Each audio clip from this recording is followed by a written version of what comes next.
Baik, selamat malam Ner dan teman-teman. Jadi kami akan mempresentasikan hasil kegiatan magang kami selama di pembangunan sarana prasarana pemerintahan 1B di Ibu Kota Negara. Baik, perkenalkan nama saya Pusparaga dengan NIM 220211010297 dan ada Dedi Kurniawan 220211010275. Kemudian ada Gideon Ketanun 220211010285. Next.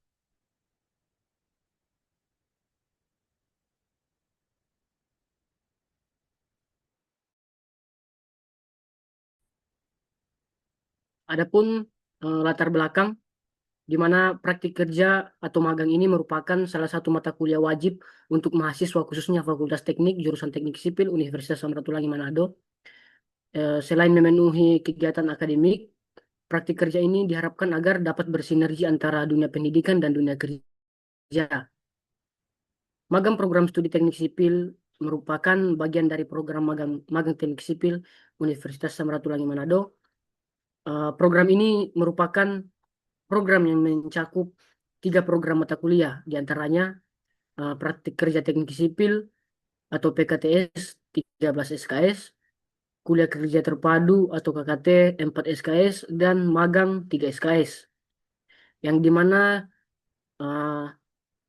ketiga program tersebut dikonversikan menjadi 20 SKS.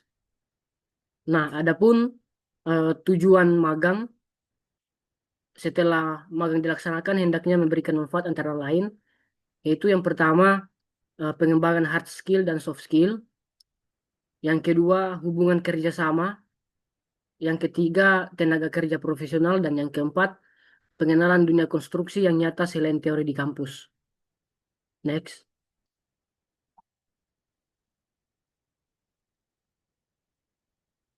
Kemudian waktu pelaksanaan praktik kerja, pelaksanaan magang kami laksanakan selama 4 bulan pada semester 6 terhitung dari 24 Februari sampai 12 Juni 2025 dengan jadwal jam kerja, yaitu di mana jam kerja proyek dari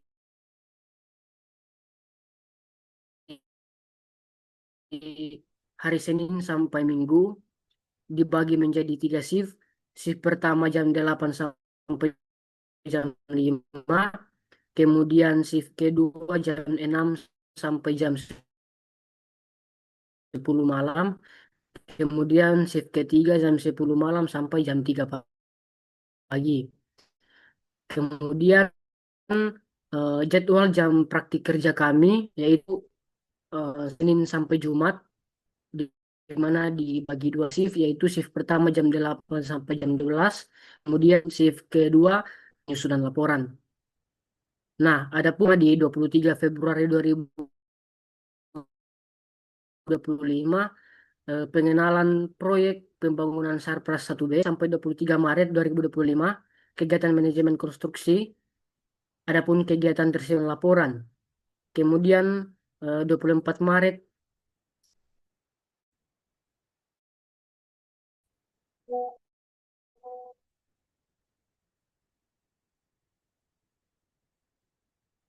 dilanjutkan ke Gideon Ketanung.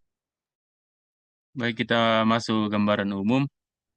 Gambaran umum pembangunan sarana prasarana pemerintahan 1B di Ibu Kota Negara dilaksanakan dengan mekanisme rancang dan bangun atau design and build dengan ruang lingkup. Yang pertama itu pembangunan pavilion presiden dan gazebo.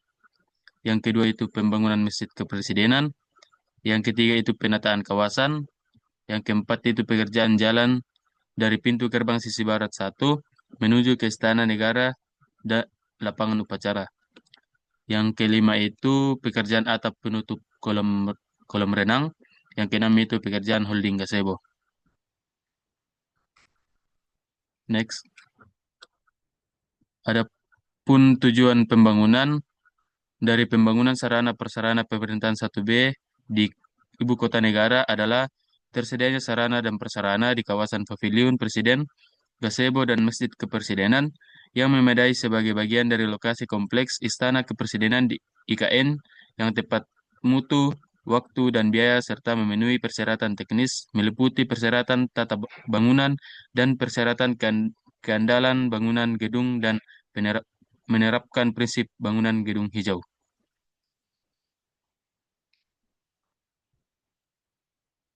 Baik, kita akan masuk ke gambaran umum pembangunan sarana prasarana pemerintahan 1B di Ibu Kota Negara.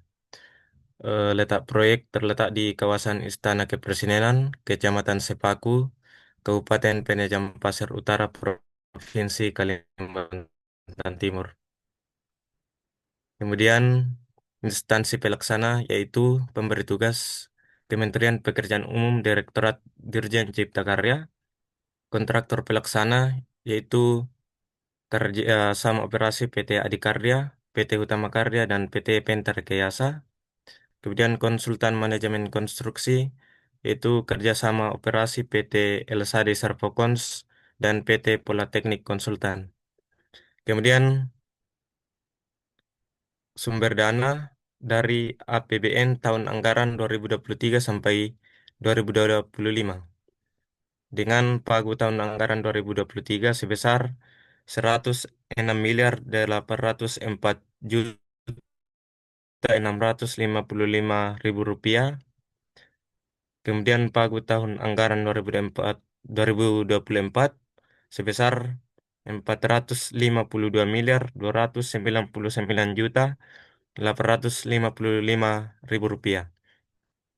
Kemudian pagu tahun anggaran 2025 sebesar 192 miliar 74 juta 490 ribu rupiah. Dengan durasi pelaksanaan yaitu durasi pelaksanaan kontrak awal 411 hari sejak surat perintah milik kerja.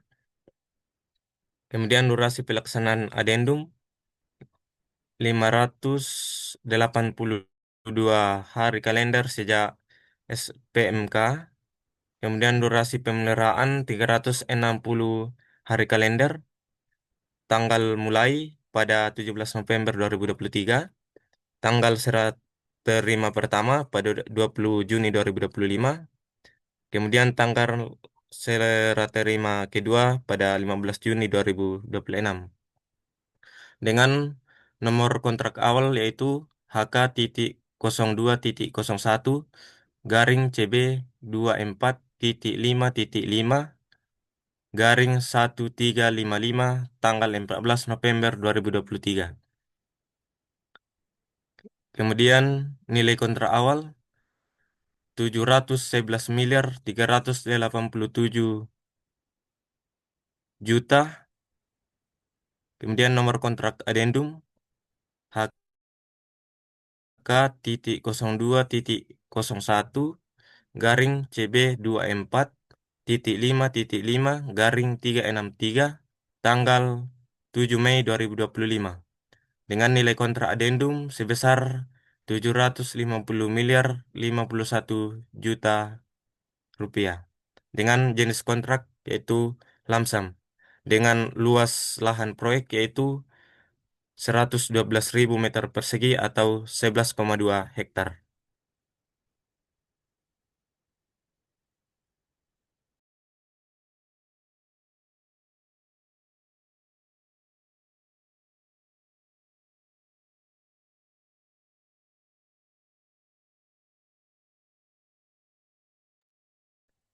Kemudian di posisi magang kami mengikuti manajemen konstruksi, di mana konsultan manajemen konstruksi bertugas untuk melakukan pengendalian serta pengawasan kegiatan pembangunan sarana prasarana pemerintahan 1B di Ibu Kota Negara, agar dapat berjalan lancar, tepat waktu, tepat mutu dan biaya, serta tertib administrasi sesuai peraturan dan atau perundang-undangan yang berlaku. Selama pelaksanaan kegiatan praktik kerja, kami bergabung bersama tim konsultan manajemen konstruksi dan telah mengikuti beberapa kegiatan yang ada di lapangan, yaitu pertama mengikuti metode pelaksanaan pekerjaan, di mana monitoring metode finishing interior berupa lamber sealing, finishing interior berupa metal sealing, finishing interior berupa ukiran kayu, pekerjaan jalan rigid, pekerjaan dinding penahan tanah berupa bronjong. Yang kedua yaitu mengikuti inspeksi lapangan bersama dengan manajemen konstruksi. Yang pertama, pemeriksaan kualitas pekerjaan, dokumentasi dan pelaporan. Kemudian yang ketiga yaitu checklist pekerjaan. Yang pertama, melakukan checklist besi tulangan perkersan rigid. Yang kedua, checklist rangka plafon. Yang ketiga, checklist dinding gipsum. Checklist uji tes penerangan dan stop kontak. Kemudian yang keempat yaitu pengendalian mutu, di mana yang pertama itu uji selam beton dan pengambilan sampel silinder untuk uji tekan beton.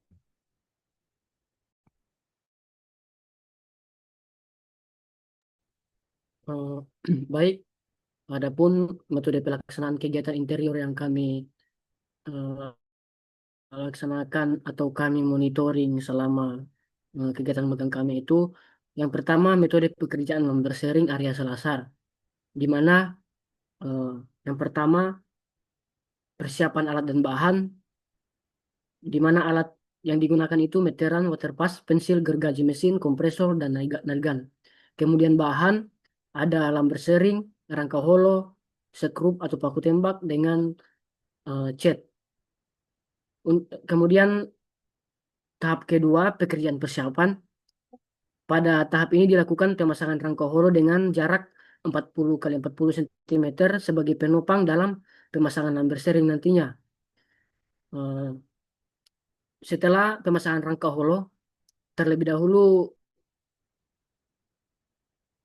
dilakukan checklist rangka, yaitu setelah checklist rangka telah disetujui, kemudian pemasangan triplek, di mana triplek ini berfungsi sebagai eh, media untuk menempelnya lamber sering nantinya. Kemudian yang ketiga, proses pemasangan lamber sering. Pada tahap pemasangan lamber sering ini dilakukan dengan kehati-hatian dan ketelitian yang cukup untuk hasil yang sempurna.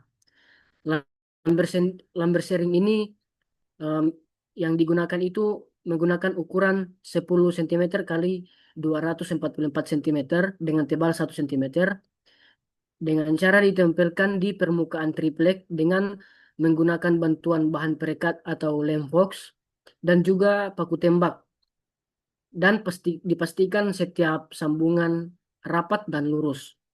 Yang terakhir itu finishing, di mana pada proses ini membutuhkan tenaga kerja 2 sampai 3 orang, yaitu yang dikerjakan adalah amplas permukaan. Setelah pengamplasan selesai, pengaplikasian pelitur atau cat, di mana cat ini eh, menggunakan 8 lapis. Nah, setelah lapis pertama selesai, tunggu agak kering sekitar 10 menit, baru lanjut lagi ke lapisan kedua sampai lapis ke-8 untuk menghasilkan hasil yang maksimal dan sempurna. Next.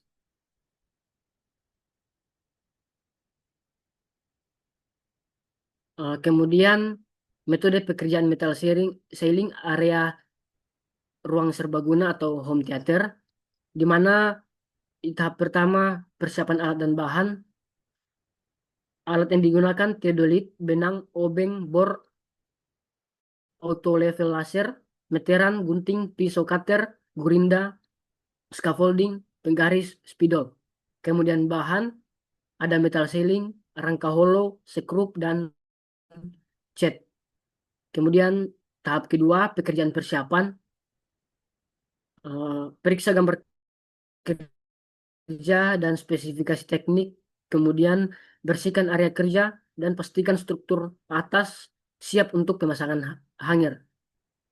Kemudian yang ketiga, penandaan dan pengukuran. Tandai elevasi plafon sesuai gambar menggunakan water pass atau laser level. Tentukan dan tandai posisi ceiling hanger dengan jarak 60 cm antar titik gantung. Yang keempat, pemasangan ceiling hanger. bor slab atau blok atau balok sesuai titik gantung yang ditandai. Kemudian pasang dinabol dan gantung kawat atau besi ke struktur atas. Kemudian sesuaikan panjang hangir sesuai dengan ketinggian yang telah ditentukan. Kemudian yang kelima, pemasangan rangka plafon digantungkan dari hanger, kemudian pasang cross runner atau rangka sekunder membentuk grid sesuai modul panel metal ceiling. Pastikan kerataan dan kekuatan sistem rangka dengan waterpass dan pengencangan sambungan. Yang keenam itu pemasangan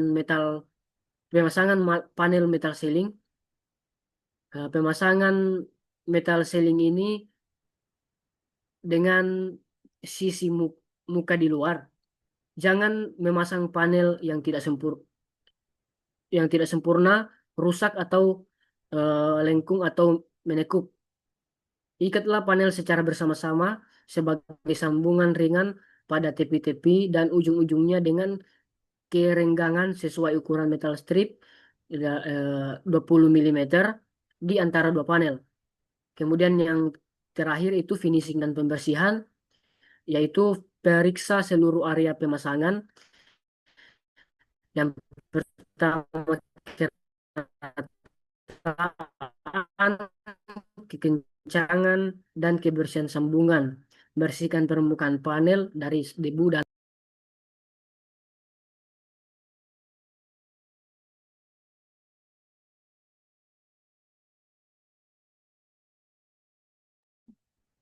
Oke, kita lanjut pada metode pekerjaan pemasangan ukiran kayu area gazebo.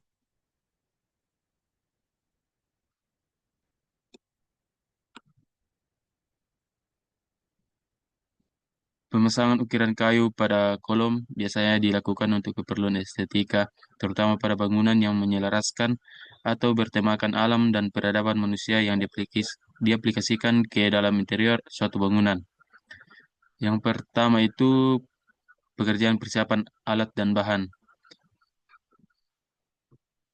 Alat alat yang digunakan untuk pemasangan ukiran kayu, yang pertama itu meteran, waterpass, pensil, kuas, gerinda, kompresor, dan nail gun. Bahan, ukiran kayu grade A, lem perekat, paku tembak, finishing atau pelitur. Yang kedua itu persiapan permukaan kolom. Bersihkan permukaan kolom dari debu, minyak, atau cat lama. Ratakan permukaan bila perlu agar ukiran bisa menempel sempurna. Ketiga itu pengukuran ukiran. Ukur tinggi dan lebar kolom, tentukan posisi tepat ukiran akan dipasang, lalu tandai dengan pensil dan gunakan waterpass. Jika terdapat ukiran yang tidak diperlukan atau berlebihan, potong menggunakan mesin gerinda. Yang keempat itu pemasangan ukiran. Oleskan lem perekat pada permukaan bagian belakang ukiran, lalu ratakan dan lekatkan pada kolom, kemudian rekatkan lalu gunakan kompresor dan nail gun untuk menambah daya rekat ukiran pada kolom. Yang kelima itu finishing. Pada tahap ini dilakukan penyemprotan debu dari permukaan ukiran menggunakan kompresor untuk mengaplikasikan pelitur atau resin pada permukaan ukiran menggunakan kuas atau kain yang bertujuan untuk mengkilatkan dan melindungi ukiran dari goresan air dan debu.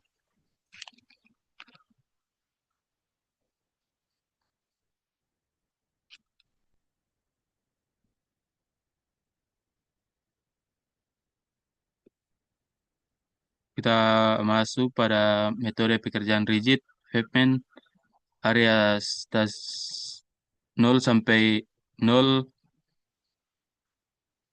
plus 440 sampai stationing 0 plus 450 dan area bundaran pavilion. Yang pertama itu persiapan lahan dan tanah dasar atau subgrade, membersihkan area kerja dari material organik, sampah dan benda asing, melakukan perataan dari pemadatan tanah dasar sesuai spesifikasi teknis, memastikan daya dukung tanah, dan lakukan tes CBR 6% untuk memenuhi syarat desain dan membentuk kemiringan badan jalan dengan motor motor grider sesuai desain. Yang kedua itu pembuatan lapis pondasi bawah LPB. Lapis pondasi bawah subbase biasanya menggunakan material agregat bergradasi atau beton kurus dan konkrit. Material agregat dihampar dan dipadatkan hingga mencapai ketebalan dan kepadatan yang ditentukan yaitu 15 cm dan dilakukan tes CBR dengan CBR minimum 60%. Fungsi LPB adalah mendistribusikan beban dan mencegah naiknya air tanah ke lapisan atas. Yang ketiga itu pembuatan lapis pondasi atas atau LPA. Lapis pondasi atas base cross bisa berupa agregat yang lebih baik atau beton kurus tambahan, tergantung tergantung desain. Pada perkerasan kaku, LPA kadang digabung dengan LPB sehingga tidak selalu terpisah jelas. Material dihampar dan dipadatkan sesuai spesifikasi, dilakukan tes CBR dengan CBR minimum 90%, memastikan permukaan rata dan elevasi tepat. Yang keempat itu pemasangan backisting atau cetakan samping. Memasang backisting baja atau triplex yang lurus, kokoh, dan bersih di sisi-sisi area pengecoran sesuai elevasi dan lebar jalan yang direncanakan. Yang kelima itu pembuatan lem konkrit atau LC. Lem konkrit atau beton kurus berfungsi sebagai lantai kerja dan pelindung agar air semen dari beton utama tidak meresap ke bawah. LC diampar setebal 10 cm menggunakan beton mutu rendah FC 15 MPa. Permukaan LC diratakan dan dilakukan penyiraman air selama masa perawatan untuk mencegah retak dini.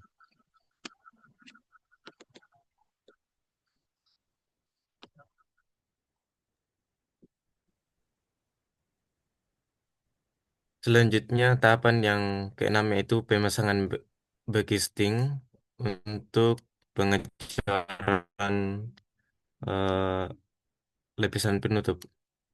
Dengan memasang backisting baja atau triplex yang lurus, kokoh, elevasi dan lebar jalan yang direncanakan. Kemudian pemasangan separator plastik cor tipis di atas lem konkrit untuk mencegah kelekatan antara beton rigid dan lapisan di bawahnya, serta mengurangi gesekan saat beton mengalami penyusutan. Kemudian yaitu tahapan selanjutnya itu pemasangan tulangan atau pembersihan. Memasang dowel batang baja polos pada sambungan longitudinal dengan diameter 25, tibar pada sambungan transversal sesuai spesifikasi dengan diameter ulir 16 untuk menyalurkan beban dan mencegah pergeseran antar pelekat beton dan bermes sebagai serat dengan jarak besi selalu.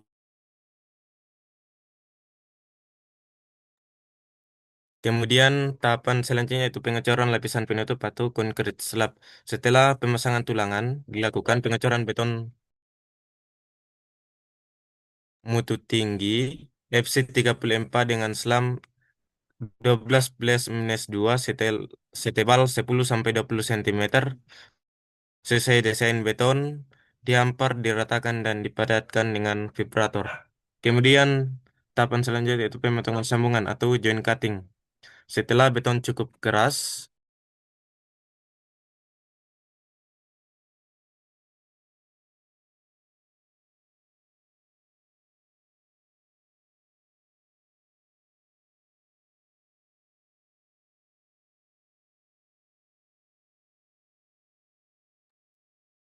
join untuk mengontrol retak akibat susut beton dengan tegangan internal pada beton.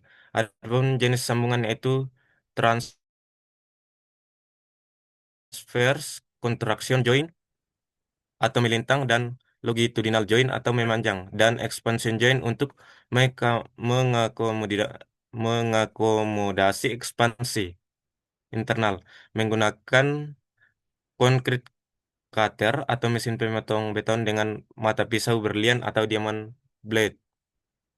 Kemudian tahapan yang terakhir itu pengisian sambungan atau genseling. Setelah pemotongan sambungan sudah bersih, maka dilakukan pengisian sambungan atau genseling.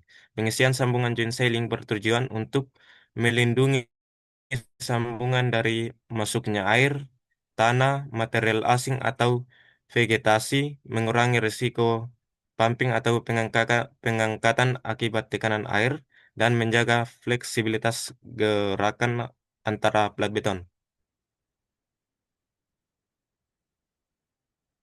Kemudian kita masuk pada metode pelaksanaan pekerjaan bronjong area Longpon, di mana tahap pertama itu persiapan lokasi dengan melakukan pengukuran dan pematokan area kerja sesuai dengan desain yang telah direncanakan. Kemudian tahapan yang kedua itu pengujian kepadatan tanah. Uji kepadatan tanah dasar untuk memastikan daya dukung yang memadai. Kemudian tahapan yang ketiga itu pemasangan geotekstil berupa geomembran pada pemasangan bronjong adalah sebagai lapisan pemisah atau separator dan penyaring atau filtrasi antara tanah dan bronjong itu sendiri. Geomembran atau geotekstil membran dipasang di bawah dan di atas bronjong untuk mencegah tanah terbawa oleh aliran air sehingga volume tanah tetap tertahan dan tidak mudah longsor. Dengan demikian, geomembran membantu menjaga kestabilan struktur bronjong dan mencegah erosi tanah di sekitar bronjong. Kemudian, tahapan selanjutnya itu perakitan dan penempatan bronjong. Rakit keranjang bronjong sesuai dengan spesifikasi. Pastikan semua sambungan diikat dengan kawat galvanis yang kuat. Tempatkan keranjang bronjong pada posisi yang telah ditentukan sesuai mulai dari lapisan paling bawah dengan memastikan setiap keranjang terhubung dengan baik satu sama lain untuk membentuk struktur yang kokoh.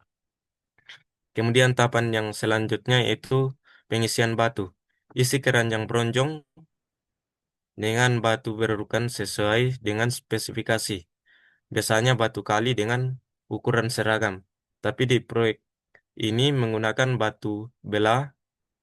Susun batu sedemikian rupa agar stabil dan mengisi seluruh volume keranjang tanpa celah besar. Setelah pengisian, tutup bagian atas keranjang dan ikat dengan kawat untuk mengamankan batu di dalamnya. Kemudian tahapan yang terakhir yaitu pemeriksaan dan pemadatan. Periksa seluruh struktur bronjong untuk memastikan tidak ada bagian yang longgar atau tidak terikat dengan baik. Lakukan pemadatan pada area sekitar bronjong untuk menambah stabilitas dan mencegah pergeseran. Baik, adapun kegiatan yang kedua itu kami juga melakukan inspeksi lapangan bersama manajemen konstruksi, di mana eh, ada beberapa pekerjaan yang tidak sesuai, yang seperti terlihat di gambar, ada 3 pemasangan cobblestone, rangka baja dan dinding, dan eh, gambar setelah perbaikan ada di bawah. Next. Kemudian eh, kami juga mengikuti checklist pekerjaan. Yang pertama itu checklist pekerjaan struktur atau pembesian tulangan struktur pekerasan jalan. Yang pertama itu di checklist adalah checklist dowel, yaitu dengan mengukur jarak dan diameter dowel, di mana dowel menggunakan besi polos 25 dengan panjang dowel 45 cm dan jarak antar dowel 30 cm dengan acuan pada gambar soft drawing. Kemudian yang kedua itu checklist tibar dengan mengukur jarak dan diameter tibar, di mana tibar menggunakan D16 dengan panjang tibar 70 cm dan jarak antar tibar 60 cm dengan acuan pada soft drawing. Ketiga itu checklist Hermes, pengecekan ukuran Hermes termasuk 90 mm. Memastikan Hermes tidak berkarat berlebihan, tidak ada kerusakan atau deformasi yang signifikan. Tulangan harus bersih dari kotoran, minyak, atau lapisan yang dapat mengurangi daya rekat pada beton. Next.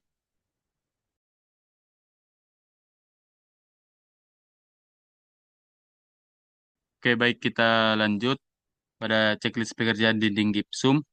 Yang pertama itu checklist level dan kelurusan menggunakan laser level untuk memastikan rangka dipasang dengan posisi tegak lurus atau vertikal dan rata atau horizontal.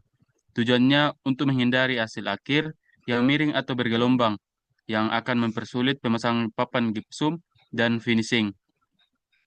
Yang kedua itu checklist jarak antar rangka menggunakan besi hollow ukuran 4 kali 4 cm dengan tujuan untuk mampu menahan beban dari gipsum sesuai dengan digambar. Yang ketiga itu stabilitas rangka. Setelah dipasang, dipastikan rangka tidak goyang saat ditekan dan pengetesan dengan ringan menekan rangka dari sisi depan untuk mengecek apakah cukup kuat untuk menopang beban gipsum dan potensi tambahan seperti gantungan TV, lemari, dan lain-lain.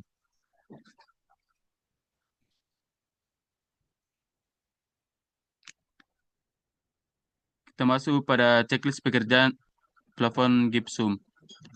Yang pertama itu checklist rangka plafon.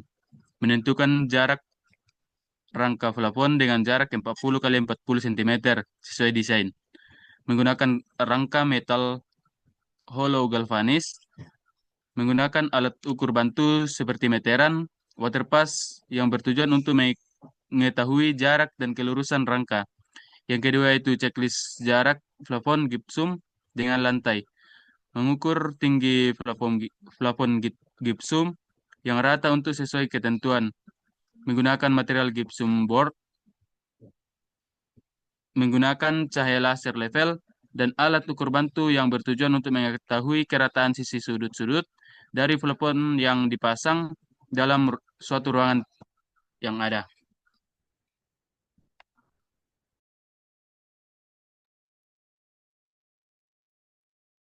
Selanjutnya kita masuk pada checklist pekerjaan elektrikal. Yang pertama itu checklist material dan peralatan, instalasi dan pemasangan.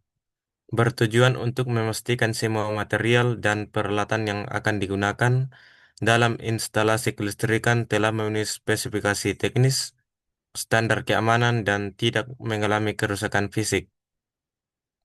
Langkah ini juga mencangkup pengecekan spesifikasi dan kesesuaian dengan gambar kerja untuk menghindari masalah saat instalasi. Kemudian yang kedua itu checklist pengujian dan inspeksi.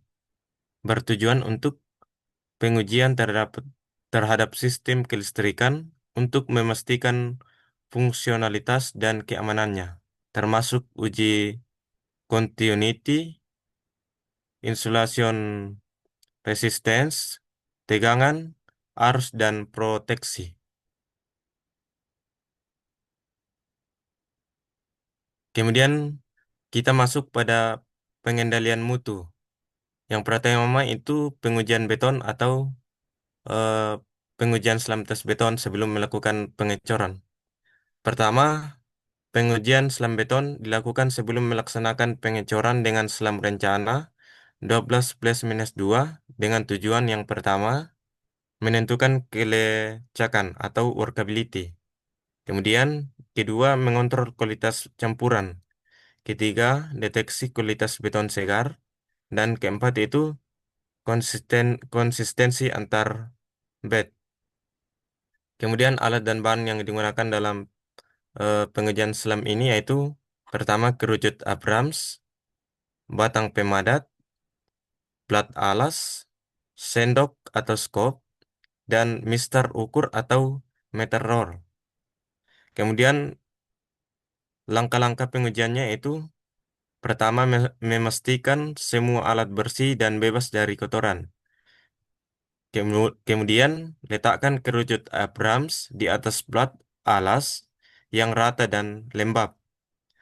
Kemudian, beton segar dimasukkan dalam tiga lapisan, masing-masing setinggi kurang lebih 10 cm. Setiap lapisan dipadatkan dengan 25 kali tumbukan menggunakan batang pemadat secara merata di seluruh permukaan. Selanjutnya, setelah lapisan ketiga, permukaan beton diratakan dengan batang pemadat. Kemudian kerucut diangkat secara vertikal perlahan dan ukur selisih tinggi antar puncak kerucut dengan puncak beton setelah merosot. Hasil diukur dalam satuan sentimeter.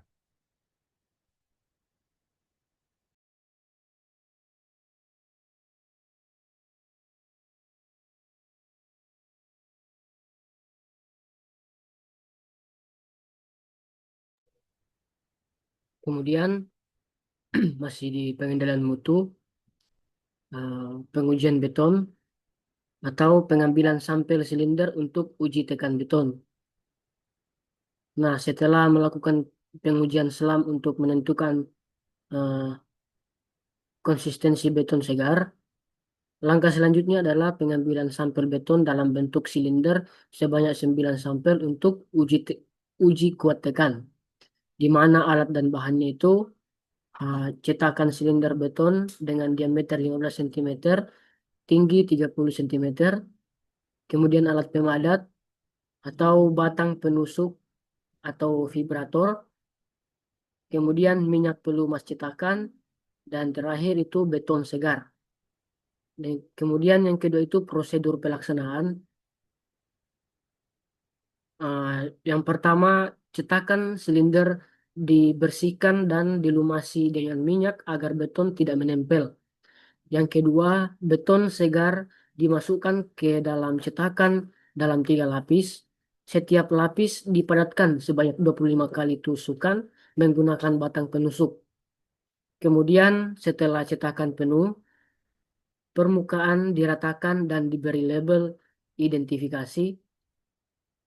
Selanjutnya, sampel disimpan di tempat yang terlindung selama 24 jam. Dan yang terakhir, setelah 24 jam, sampel dikeluarkan dari cetakan dan direndam dalam air hingga waktu pengujian.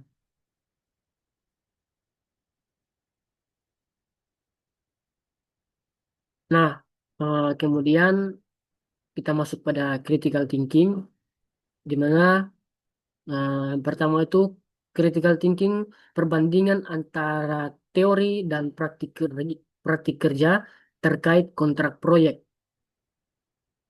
Nah, di mana yang pertama itu adendum kontrak di kampus, teori menekankan keteraturan administrasi. Namun di lapangan yang kami alami itu kadang terjadi negosiasi informal yang belum terdokumentasi sepenuhnya.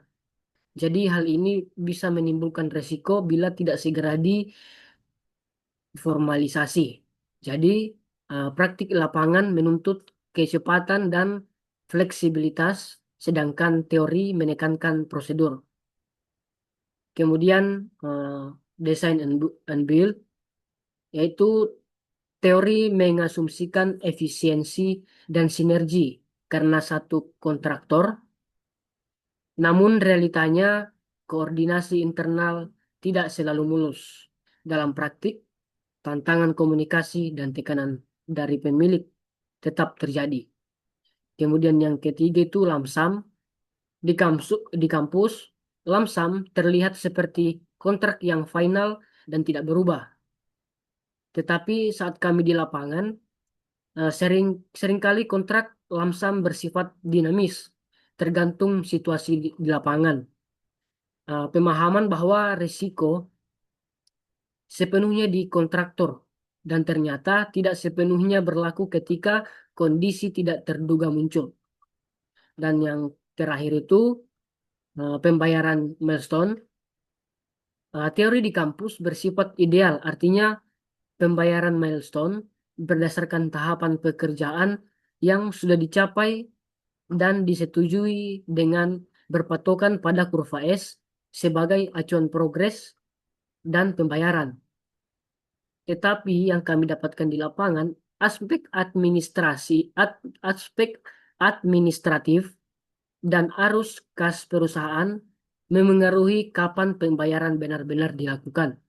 Artinya, kadang pembayaran mengalami keterlambatan karena dokumen belum lengkap, misalnya laporan progres, BAP, dan faktur pajak. Nah, ada tekanan untuk menyesuaikan progres agar sesuai dengan kebutuhan arus kas proyek, bukan sekedar berdasarkan fisik lapangan. Next.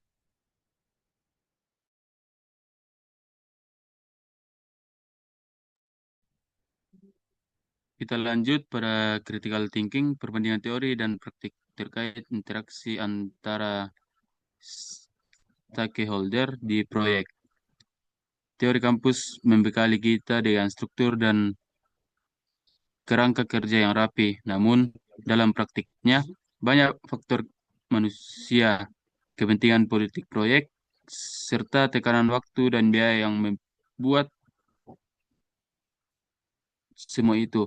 Maka dari itu, pengalaman langsung di proyek sangat penting untuk melatih fleksibilitas berpikir dan kemampuan menyelesaikan masalah secara realistis.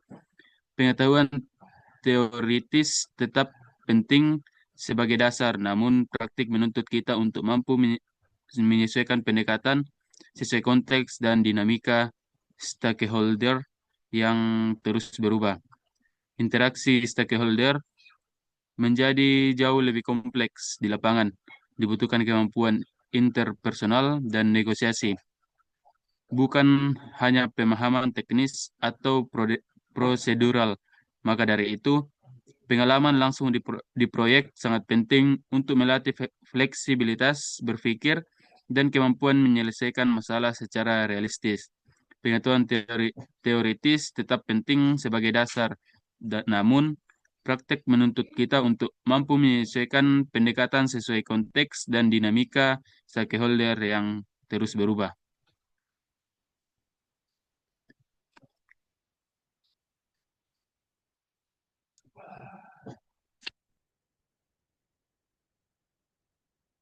Kita lanjut pada critical thinking, perbandingan teori dan praktik metode pekerjaan di proyek. Teori di kampus menekankan pentingnya metode kerja yang terstruktur dan terdokumentasi sebagai pedoman utama pelaksanaan proyek. Namun kenyataannya, metode kerja di lapangan sangat dinamis dan sering berubah menyesuaikan realitas. Hal ini menunjukkan adanya kesenjangan antara konsep ideal teknis dan praktik pragmatis yang berbasis efisiensi dan pengalaman. Perubahan metode kerja tanpa dokumentasi bisa berdampak pada sulitnya evaluasi mutu dan keselamatan dan potensi konflik saat terjadi kegagalan kerja. Oleh karena itu, penting bagi mahasiswa magang untuk memahami kedua sisi bahwa teori memberi dasar yang kuat dan praktik mengajarkan fleksibilitas yang adaptif.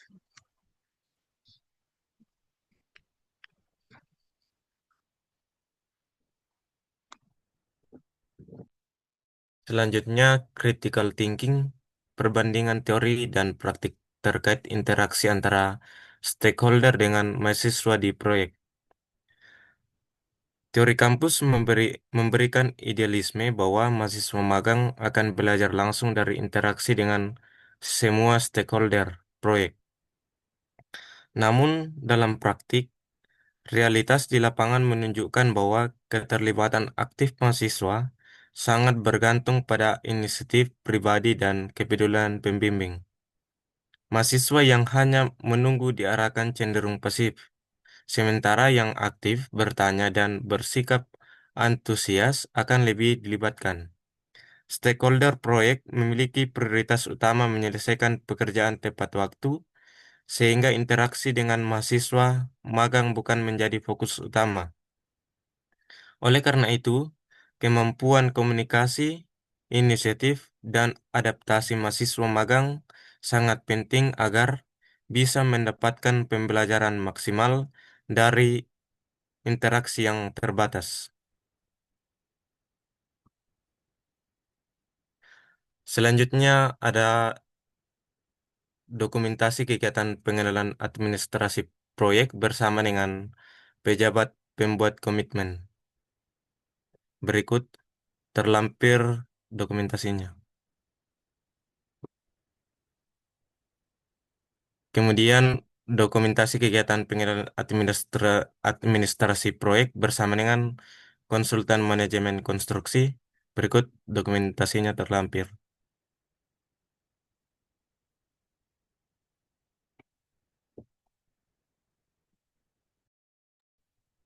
Selanjutnya, kami juga melakukan kegiatan di luar aktivitas konstruksi selama magang itu, di mana kami mengikuti pada Senin 14 April 2025, kami mengikuti kunjungan Dirjen Cipta Karya.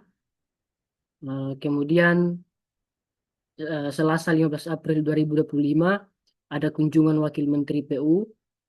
Kemudian Jumat 18 April 2025 ada kunjungan Bina Penataan Bangunan BPB Direktorat Jenderal Cipta Karya. Dan kemudian ada pada hari Kamis 24 April 2025 mengikuti inspeksi pekerjaan konstruksi bersama penjabat pembuat komitmen.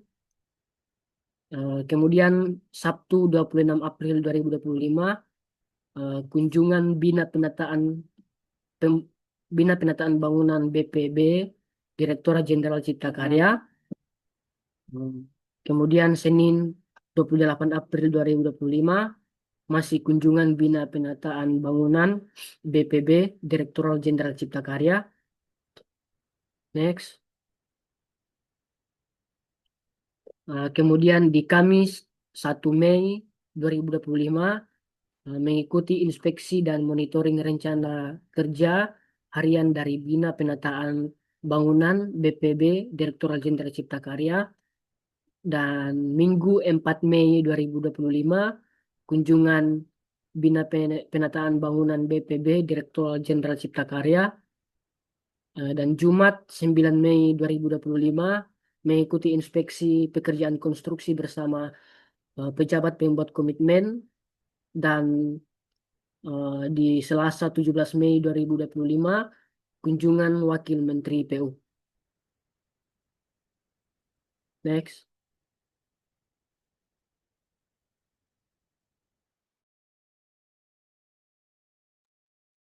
Kita masuk pada kesimpulan. Pada program MBKM Mandiri, kami melaksanakan kegiatan magang pada proyek pembangunan sarana prasarana pemerintahan 1B di Ibu Kota Negara, di mana dapat kami simpulkan beberapa pembelajaran yang kami dapatkan selama melakukan kegiatan praktik kerja, yaitu yang pertama, mampu berkomunikasi dengan baik, memahami dan menerapkan kerjasama tim, disiplin dan kemampuan adaptasi terhadap lingkungan kerja, juga meningkatkan seiring dengan keterlibatan langsung dalam aktivitas proyek yang dinamis dan menuntut kerja kolaboratif. Yang kedua itu pemahaman terkait cara membaca gambar kerja, pengawasan di lapangan, controlling, serta penerapan metode pekerjaan, arsitektur, interior, interior, infrastruktur, dan proyek secara langsung. Yang ketiga itu pemahaman terkait administrasi proyek, kontrak, ruang lingkup, spesifikasi teknis, paket pekerjaan pembangunan sarana prasarana pemerintahan 1B di Ibu Kota Negara. Yang keempat itu terjadi hubungan kerjasama antara dua pihak yang saling menguntungkan antara perguruan tinggi dan instansi. Seperti halnya perguruan tinggi mendapatkan tempat praktik bagi mahasiswa dan instansi memperoleh tenaga tambahan dari mahasiswa yang dapat membantu pekerjaan di lapangan. Yang kelima itu melatih diri untuk bersikap profesional, baik dalam mematuhi prosedur keselamatan kerja, menjaga etika, maupun bertanggung jawab terhadap tugas yang diberikan sekaligus membentuk karakter untuk siap memasuki dunia kerja sebagai tenaga profesional yang andal dan berintegritas. Yang keenam itu melatih dan mempersiapkan diri untuk terjun ke dunia kerja konstruksi secara langsung.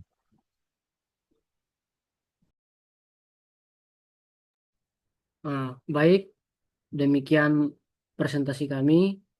Lebih kurangnya mohon dimaafkan. Dan selanjutnya kami akan melampirkan lembar penilaian dari eh, pejabat pembuat komitmen atau mentor kami selama kami magang di pembangunan sarana prasarana 1B.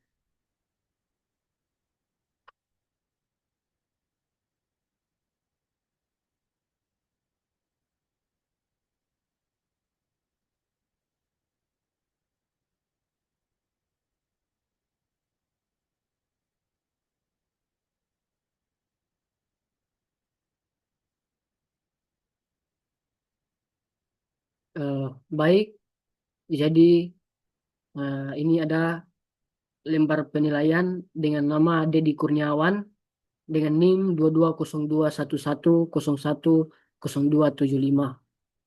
Coba ke bawah. Oke, sudah ditandatangani oleh PPK dan eh, atau mentor kami selama kami magang. Dan kemudian ada lembar penilaian dengan nama Pusparaga dengan NIM 22021101010297 dengan nilai terlampir. Oke, selanjutnya dengan nama Gideon Katanun dengan NIM 22021101010285 dengan nilai terlampir.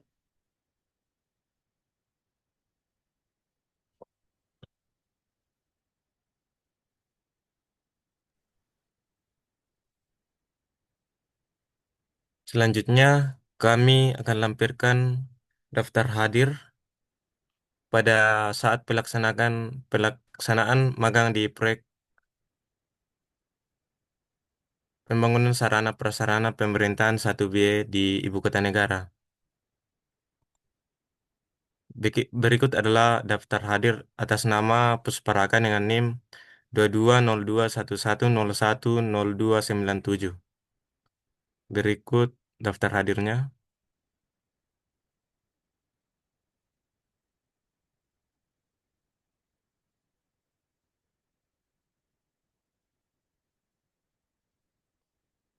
Sudah ditandatangani oleh Ketua Pejabat Pembuat Komitmen dan Wakil SA Pejabat Pembuat Komitmen.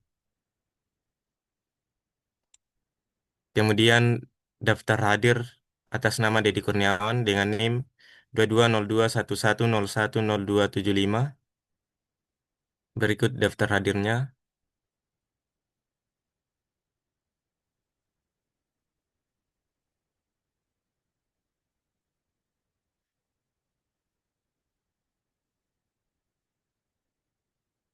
Sudah ditandatangani oleh Pejabat Pembuat Komitmen dan Wakil SA Pejabat Pembuat Komitmen.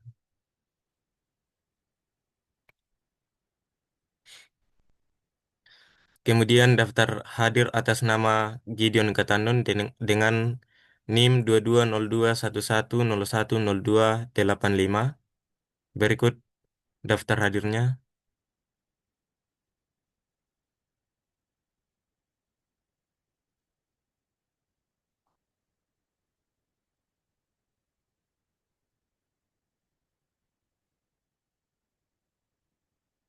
Sudah ditandatangani oleh Pejabat Pembuat Komitmen dan Wakil SA Pejabat Pembuat Komitmen.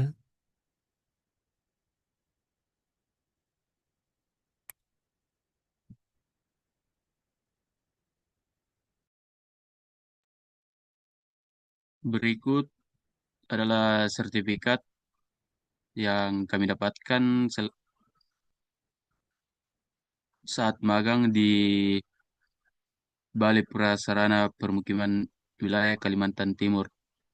yang tepatnya ada di proyek pekerjaan pembangunan sarana prasarana pemerintahan 1B di Ibu Kota Negara. Berikut ada sertifikat atas nama Pusparaga.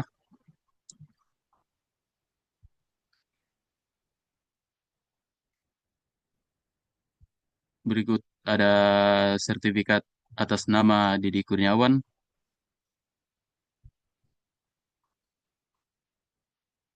Dan terakhir, sertifikat atas nama Gideon Katanun.